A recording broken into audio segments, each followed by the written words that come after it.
Hello, and welcome to Live Parkinson's, Live an Exceptional Life, the podcast dedicated to helping you live a great quality of life through strategies, stories, and science. I'm your host, Chris Custenbotter, and I've been living with Parkinson's for 15 years. Thanks for joining me today. Today's topic is the secret to better balance, unlocking your senses. Imagine this. You're walking down the street, enjoying a beautiful sunny day. Suddenly, the ground seems to shift beneath you. Your feet feel unsteady and you stumble. This is a fear that many people with Parkinson's face every day. But what if I told you there's a way to regain that feeling of confidence and stability? In this episode, we'll explore the power of sensory training, how awakening your senses, you can unlock a newfound sense of balance and reclaim your freedom of movement. I wanted to discuss balance again because I would say most of us living with Parkinson's have struggled with balance issues on their Parkinson's journey. From my own personal experience, having balance problems is not only frustrating, but it also limits what you can do on a daily basis. Now, while I've been fortunate that I haven't fallen because I was able to catch myself or grab something to prevent falling, however, I do have a number of days when my balance is off, like I'm standing on the deck of a ship in rough seas. Or one that occurs more often is catching the toes of my sneakers or shoes, and that causes me to stumble. I've done it numerous times in the grocery store, and sometimes I get the awkward stare, or someone says, "Are you okay?" At which point I say, "Yes, I'm just not used to the new feet yet. Thank you, though." Since I'm having these experiences, and figure many of you are too, I wanted to discuss unlocking your senses to help you with your balance and potentially reducing fall risk. So hopefully this topic has piqued your interest, and you're saying to yourself, what are we going to be talking about today, Chris? That's a great question. Well, let me give you an overview of what we'll be discussing in this podcast. We'll lead it off with defining what sensory balance training is and how it works, and then link it to the importance for Parkinson's. Then we'll discuss several sensory training techniques, including vision training, touch training, and proprioception. Then we'll transition to incorporating sensory training into daily life and give you some practical tips and strategies that will help us incorporate sensory training into our daily activities to help us with our balance and stability. And then we'll tie it all together. So, Chris, what exactly is sensory training for Parkinson's? Well, don't feel bad if you don't know what it is, because honestly, I wasn't real familiar with it myself until a few months ago when I read a few articles on it and its benefits. So, what is sensory training for Parkinson's? And what does it do? It helps focus on enhancing our body's ability to process and use information from our senses to help improve our balance and stability. Now, one of the things Parkinson's does is it disrupts the brain's ability to effectively receive and interpret signals the senses, including, for example, your vision, is going to be sending you. So Parkinson's can cause difficulty focusing and, wow, can I relate to this? Judging distances, which of course is important for driving, and depth perception, making it more difficult to pick things up. Now, in the study, Visual Dysfunction in Parkinson's Disease, that was published in the Journal of Brain, the researchers noted that depth perception is also affected in patients with Parkinson's disease and is associated with worse motor dexterity and decreased color perception. The researchers also noted in their conclusion that alterations in visual function from the retina to higher cortical brain regions have been found in Parkinson's, with some aspects of visio-perceptual processing worsening with disease progression. Now, touch and proprioception senses that are affected when the brain's ability to effectively receive and interpret signals are disrupted. So in terms of touch, the disruption can lead to someone having reduced sensitivity to touch, pressure, and vibration, while proprioception, which we'll talk about in just a minute because that's a pretty big fancy word, but essentially it means it's our body's way of knowing where it is, where all the parts of our body are, like our arms and our legs, without having to look. So a good way to think about it, it's your body's built-in GPS system. It helps you, for instance, touch your nose with your eyes closed or walk without needing to look at your feet. That's proprioception. So it's helping us know where our limbs and other things are so that we know where we are in relation to space. So, for example, when your brain sends signals and that aren't disrupted by Parkinson's. So let's say you're walking up the stairs in the dark. You know where each step is and how high to lift your foot for the next step because your body automatically senses the position and movement of your legs without needing to actually look at the stairs. So that's pretty cool, huh? Now, let me give you an example of a person with Parkinson's trying to button a shirt with their proprioception disrupted. Now, a person with Parkinson's may struggle trying to button their shirt. Now, in a healthy person, their fingers would automatically know where the buttons and the buttonholes are. However, the person with Parkinson's might have trouble sensing the position and movement of their fingers, and that is going to cause difficulty in aligning and fastening the buttons. So hopefully that gave you a better understanding of proprioception. Okay, now we know that Parkinson's disrupts our brain's ability to interpret information that we get from our senses, but how can sensory training help us improve our balance and stability? Because honestly, why do sensory training if it's not going to help, right? The first way sensory training can help your balance is through enhanced sensory awareness. So exercises can be specifically designed to improve your visual focus, sensitivity to touch, and awareness of your body position. So that's all three. That's our visual, our touch, and our proprioception. Now, this can help your brain better interpret information from your senses and help you make adjustments to maintain your balance and stability. Now, another benefit of sensory awareness training is in improving integration of all your senses. So this type of training focuses on integrating or combining input from multiple senses like vision and touch and proprioception, or touch and proprioception, because that's going to help you get a better picture of your body's position and how you're moving in space. Now, finally, sensory training can increase your confidence. The more you participate in sensory training, you become more aware of the information that you're getting from your senses and how to use them for helping you with your balance. And when you feel more confident, then you can move more safely and feel more balanced. And then that's going to help you with your independence, and having more independence is going to give you a better quality of life. Now, let's give you some examples of sensory training exercises or techniques. Now, don't worry, we're going to go into more detail on each of these in a few moments. So, you have a better understanding in each sensory area. And let's lead off our examples with visual exercises. This involves focusing on a moving object, tracking objects with your eyes, and being able to identify visual distractions. Next up, we're going to talk about touch exercises, and that's going to include light touch stimulation, using textured surfaces for balance training, and utilizing assistive devices with tactile or touch feedback.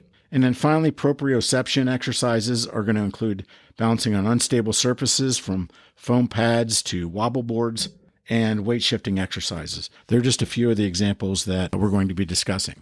Now, I did want to note that sensory training is most effective when you combine it with other therapies like physical or occupational therapies.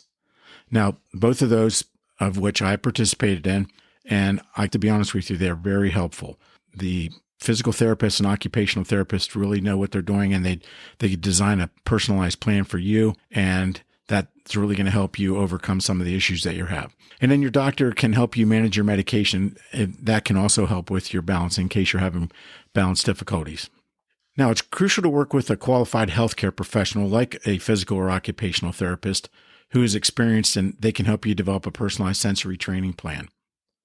And I also want to give a disclaimer that when I'm sharing this type of information, that the information I'm sharing with you is for your general knowledge and discussion purposes only, and it does not constitute medical advice. Always consult with your healthcare professional for personalized guidance and treatment.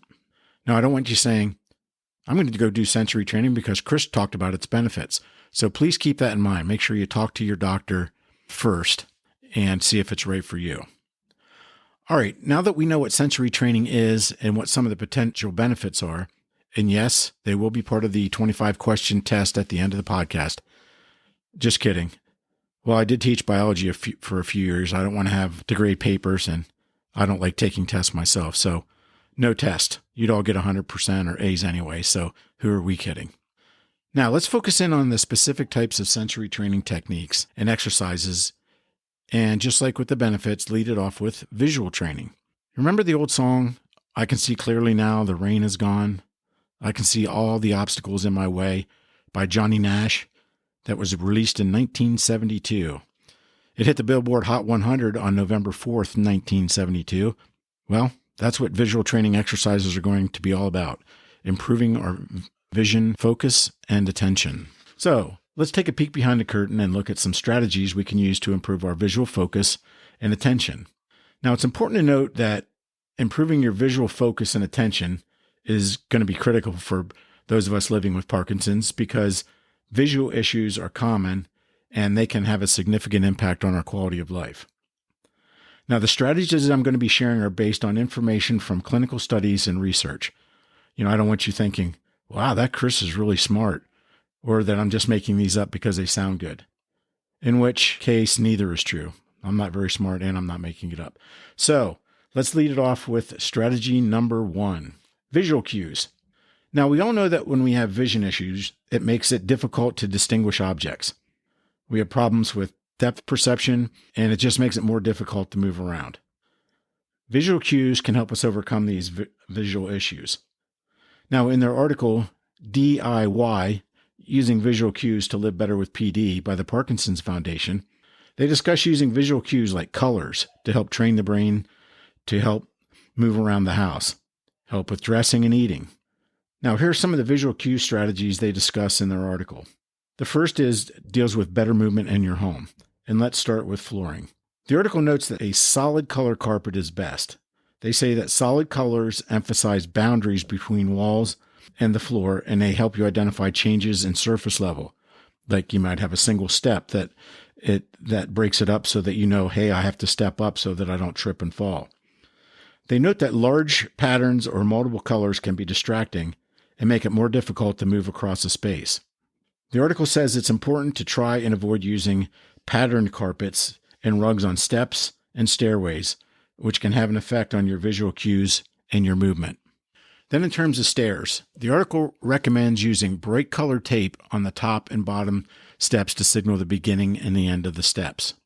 Now I'll give you a personal example of how this helps when you follow that's the top and that's the bottom of the steps.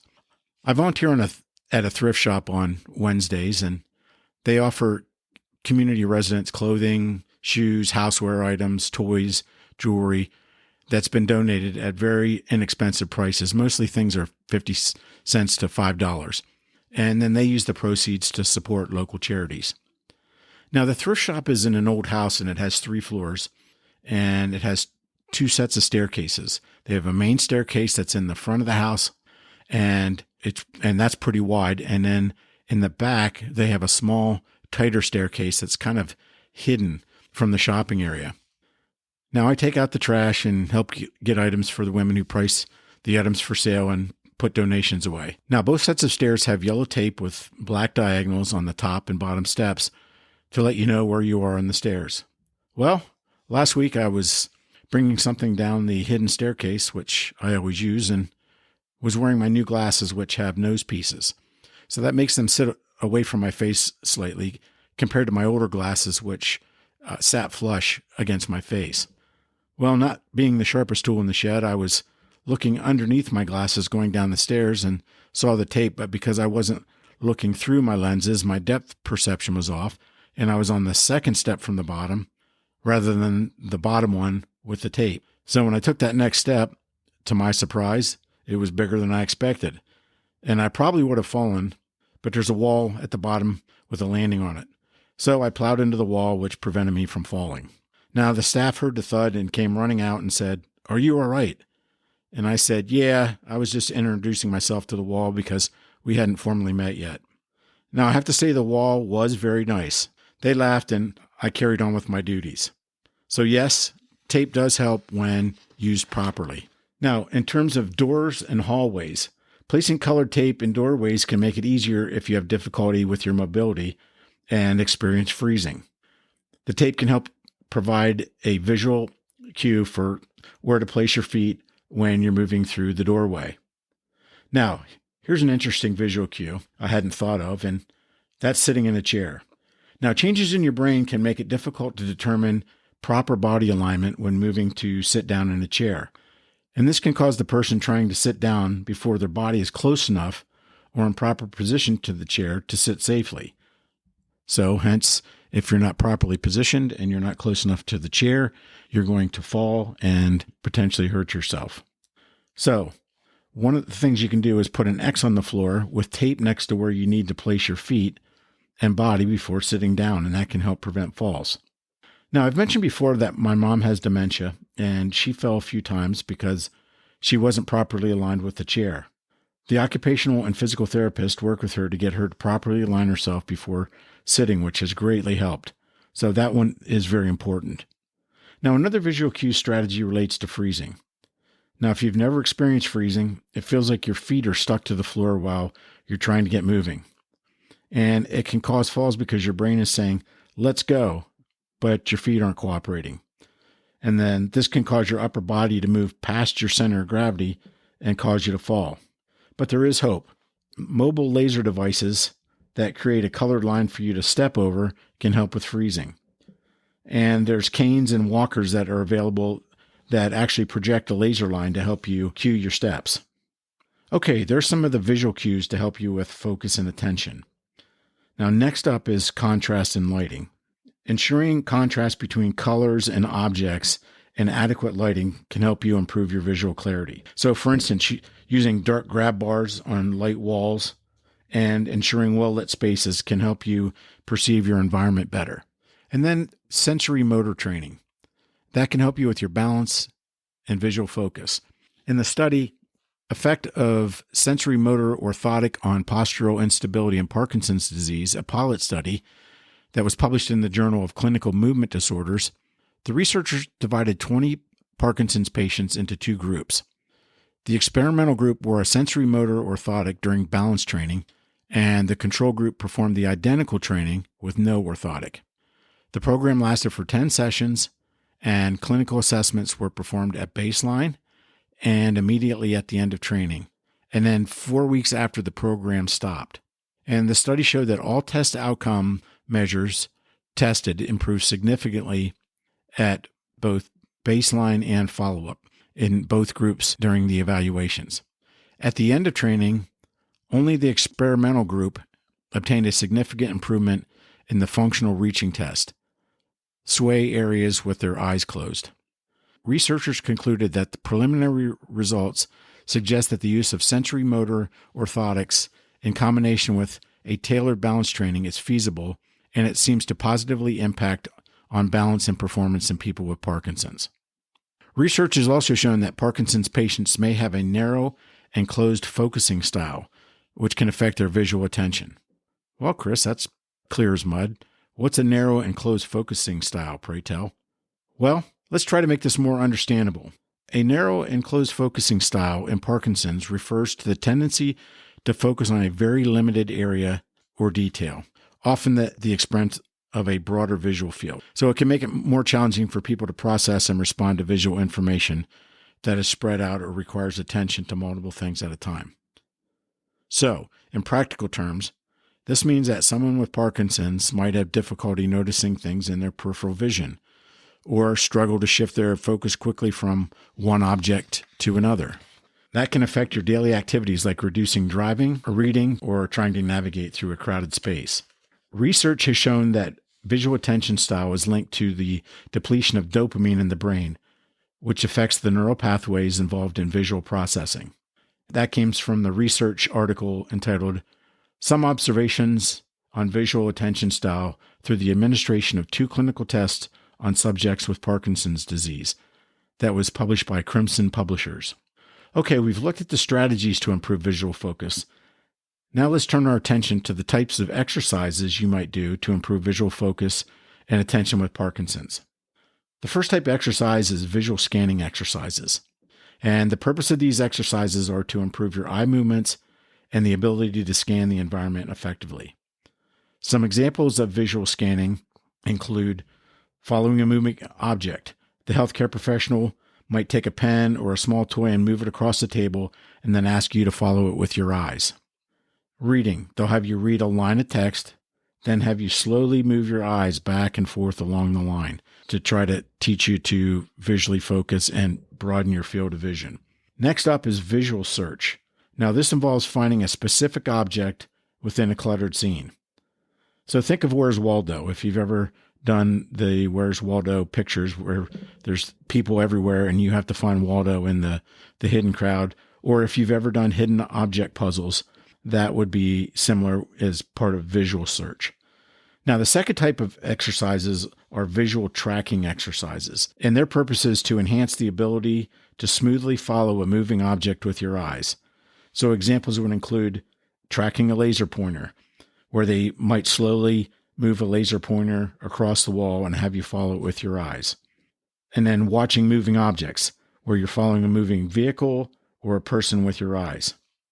And then finally, visual attention exercises.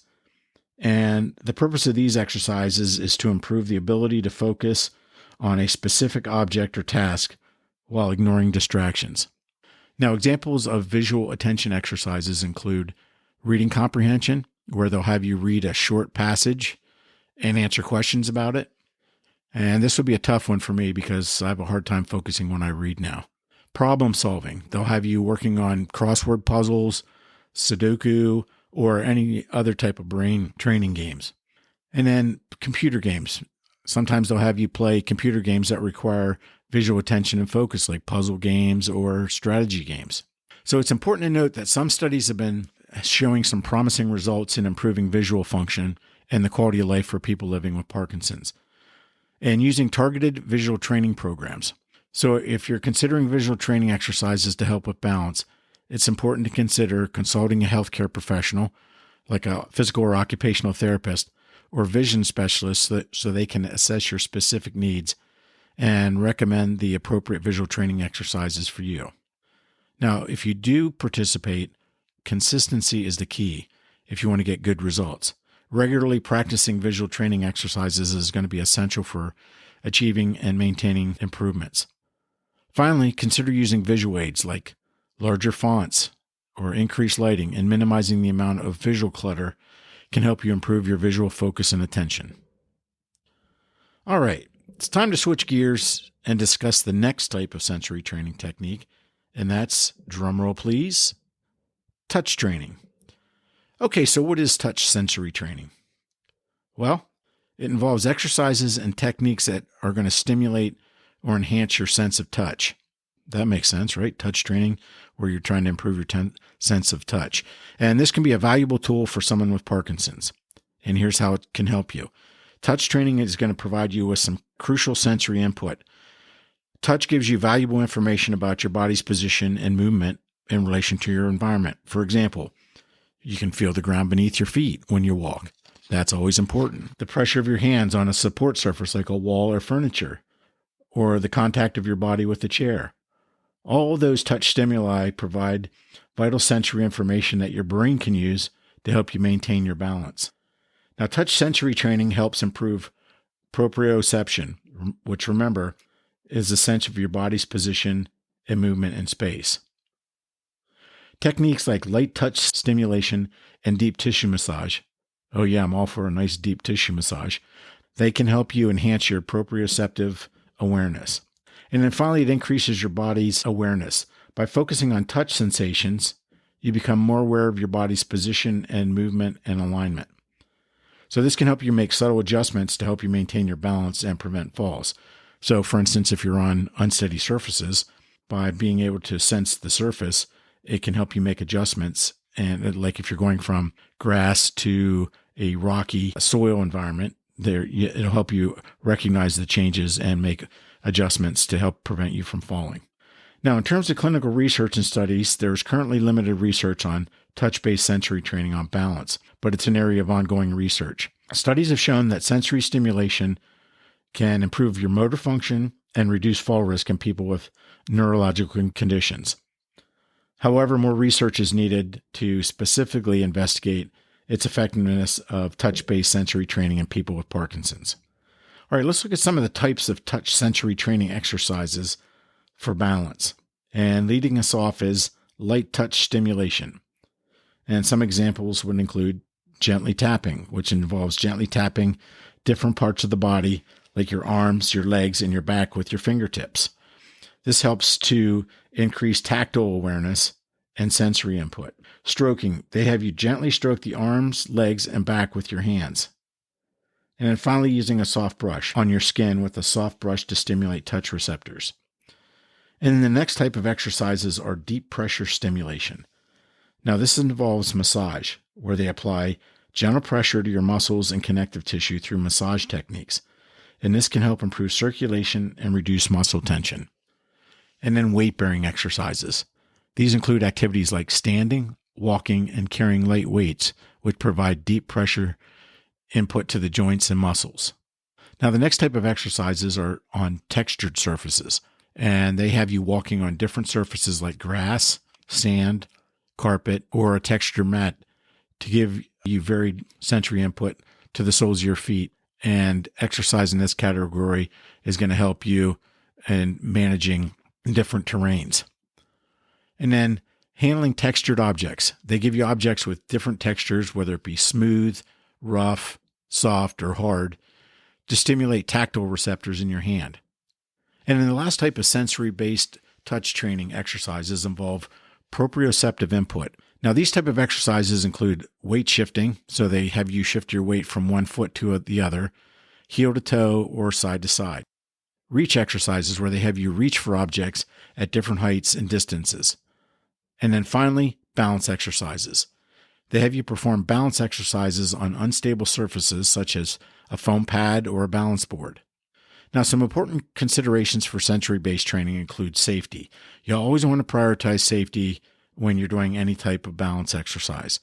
And then make sure that the exercises are tailored to your specific individual needs and abilities. Now, it's important to gradually increase the difficulty of the exercise as your tolerance and your balance improves. Another thing that is key is make sure that your exercises are supervised.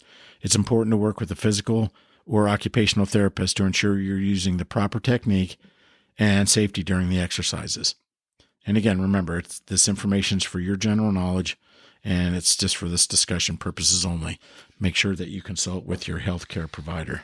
All right, next up, let's move on to our third type of sensory training, and that's proprioception training. Now, let's do a quick refresher on what proprioception is. It's the sense that provides information about the position and movement of our body parts in space. And again, it's like an internal GPS that helps us interact with our environment. Now, let me give you an example where I have problems with proprioception. When I'm in a dark area with very little to no light, I usually end up freezing in place and can't move because I have trouble figuring out where I am in relation to my surroundings. Here's a little story to reinforce that. I have a little cabin in the mountains of northern Pennsylvania where I grew up, and I go up there with my family and friends, and we enjoy going for walks, looking for wildlife.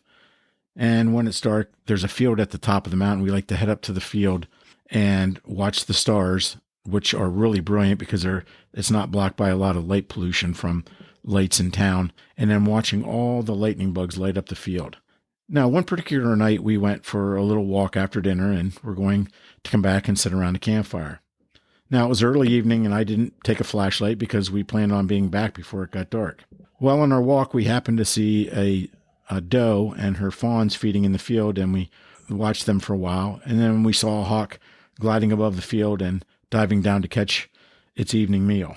So on our way back, my walking wasn't quite the best, so I was walking more slowly and deliberately. And I fell behind the group, which wasn't a big deal because I spent my entire life in the woods and know how to get around, but I digress. They were all excited to get back and get the campfire started. Well, because I was walking slower, it got dark and I lost my sense of the environment and froze in place and was standing there with no light to help me figure it out. So after what seemed like 5 or 10 minutes, my brother wondered where I was and came back with the light, and I was able to move again once I could see where I was going because then I could relate to my environment. So I got back my merry way and went back to the campfire. And that's my story, and I'm sticking to it. Now, in Parkinson's disease, proprioception can be impaired, leading to difficulty with balance, coordination, and movement. And proprioception sensory training is going to aim to help you improve this particular sense by increasing your awareness of your body's position. And there are specific exercises that focus on identifying and correcting subtle shifts in the body position, which we'll discuss momentarily. Now, another part of training aims to enhance awareness of your movement by participating in activities that are going to improve our ability to feel and control movements smoothly and accurately. Finally, proprioception training aims to help us improve our coordination by using other sensory information like our vision and touch to improve our overall coordination and movement control. All right, now that we have a good understanding of proprioception, let's take a look at some of the strategies and exercises that are used as part of this training. Now, keep in mind, you'll want to be doing the exercises with a trained healthcare professional like a physical therapist, because some of the exercises they may have you do include balance exercises on unstable surfaces. Now, you may use foam pads to balance on, which challenges your body to consistently make adjustments to maintain your stability. They might use wobble boards, which are similar to foam pads, and they may be used because they provide an unstable surface that forces the body to engage proprioceptive mechanisms to help you maintain your balance. And then balance beams. Yes, just like Mary Lou Retton, gold medalist gymnast in the Olympics, they may have you walking on a balance beam, which is about 3 inches off the floor. So don't panic. They don't have you up on the regular balance beam. But that's going to require you to make constant adjustments to maintain your balance and equilibrium. And that's going to help you improve your proprioceptive awareness. And then next up is weight shifting exercises. They include heel to toe rocking. So you're shifting your weight from your heel to your toe while you're either still or you're walking. They may have you do side to side weight shifts and reaching exercises where you reach for objects at different heights and distances while maintaining your balance. Next up, are you ready for this one? It's a real tongue twister. Proprioceptive neuromuscular facilitation technique. So it short is PNF. So PNF techniques involve stretching and strengthening exercises that utilize diagonal patterns of movement and resistance to help you activate muscles in different directions, which have been shown to be effective in improving muscle strength, muscle endurance, balance, and fine motor control. That, according to the study, the effect of diagonal exercise training for neurorehabilitation on functional activity in stroke patients, a pilot study that was published in Brain Sciences. Finally, blindfold exercises, which involve performing balance and coordination exercises with your eyes closed to help improve your reliance on proprioceptive input. Now, before we run off and start doing these type of exercises on our own, remember it's important to work with a qualified healthcare professional like a physical or occupational therapist, because they're going to make sure that they pick specific exercises that are tailored to your specific needs, and more importantly, they're done in a safe manner. And again, remember, consistency is key in order to see improvement in proprioception. Okay, hopefully you're still hanging in there. Let's quickly talk about incorporating sensory training into your daily life, because ultimately it's about using what we learn to improve our balance. Now, here's a couple practical tips for everyday practice, but make sure to do them in a safer manner. Remember, safety first. First up is mindful walking. Now, mindful walking, what you want to do is focus on your feet. Pay close attention to the sensation of your feet contacting the ground with each step you take. Notice the pressure distribution and the softness or hardness of the surface. Heel-toe walking, where you consciously think about your heel touching down first and then your toe. Heel, toe, and do that while you're walking. And then you want to make sure that you look up ahead. So you want to keep looking forward as you walk and avoid excessive head down position where you're staring at your feet. Now, some everyday activities that you can do to include carrying objects. So if you carry objects of different weights and shapes, they can help to challenge your balance. Reaching. You want to practice reaching for objects at different heights and distances. Standing on one leg, the flamingo move, while brushing your teeth or waiting for the tea kettle to boil. Household tasks like mopping, vacuuming, and gardening are all great ways to improve your balance because they involve different moves. Use your senses. Walk barefoot on different surfaces like grass, carpet, linoleum to stimulate the soles of your feet. And touch different textures to engage your sense of touch with roughly smooth, hard, and soft textures. And then finally, practice mindful movement. Participate in a Tai Chi or dancing class, but remember to get approval from your healthcare professional first to make sure it's appropriate. All right, friends, that's all the time that we have for today. Remember, by incorporating these sensory training techniques into your routine, you can take an active role in improving your balance and overall quality of life. Now, here's some calls to action to help keep you empowered on your Parkinson's journey. Dive deeper. Head over to liveparkinsons.com and subscribe to the free monthly newsletter and get exclusive access to valuable resources, articles, and the latest updates on Parkinson's research and treatment options. Visit liveparkinsons.com to subscribe. Stay informed. liveparkinsons.com is designed to help you live a great quality of life with Parkinson's, with articles and resources to support you every step of the way. And then support the cause. If you found this podcast helpful, consider making a donation to my Ko-fi page. Your contributions go a long way in helping to continue to create informative content, maintain the website and podcast, and ultimately empower individuals with Parkinson's to live a great quality of life. You can find my link, kofi.com/liveparkinsons, in the show notes. Thanks for joining me today. Remember, you're not alone in this fight. Together we can make a difference. Until next time, remember, stay strong, stay healthy, and live your best life with Parkinson's. Take care, and thanks again.